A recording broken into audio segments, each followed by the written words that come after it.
ما الذي أدى إلى انحراف مسار 6 إبريل عن الثورة؟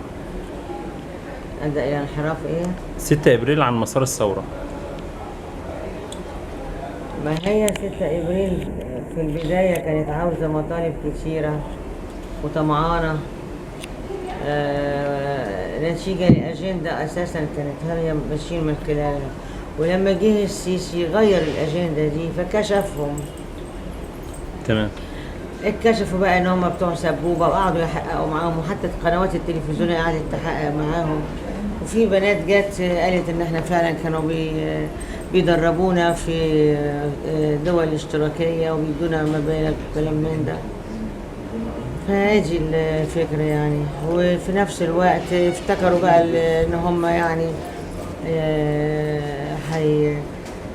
هياخدوا اللي هم عاوزينه بالاضرابات وكلام من ده. صدر قانون حظر الاضراب، ف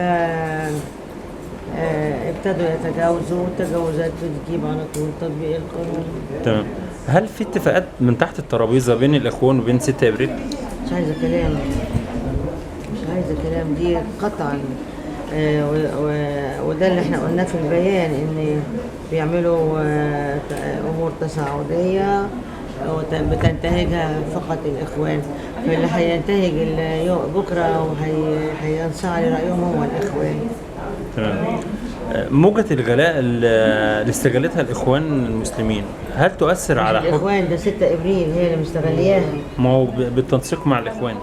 ما يبقى أول السؤال كده.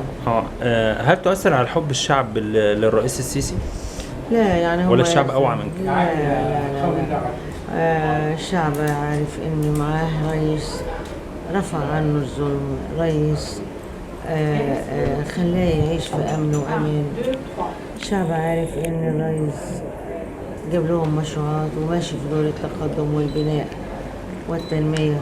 الشعب المصري جميل وصابر ويصبر وهيصبر، وهذه الأمور لا تثني الشعب عن دعم رئيسه. الإنجازات اللي مرت على عام من الرئيس السيسي هل تستطيع الإخوان هدمها؟ هل تستطيع الإخوان هدمها؟ وهل في دور واضح للرئاسة في التصدي ليها؟ هتهدم ايه؟ قناة السويس ده احنا ندفنهم جواها قبل ما يجوا عندها، والله في سماء نقرقشهم كده. تهدم ايه؟ هتهدم ايه بقى تاني؟ ها قول لي. هتهدم المؤتمرات اللي مصر عاملاها والسمعة الطيبة اللي مصر ابتدت تاخد هذا الدور بره وجوه. هتهدم كل يوم بنعمل المؤتمر الاقتصادي كانت نفسها ومنعينها يفشل، دلوقتي المؤتمر الافريقي عملت حبة خزعبلات هنا دلوقتي النهارده هناك، لكن برضو برجع واقول لها جيم اوفر، جيم اوفر. شكرا لحضرتك يا فندم. حبيبي تسلم.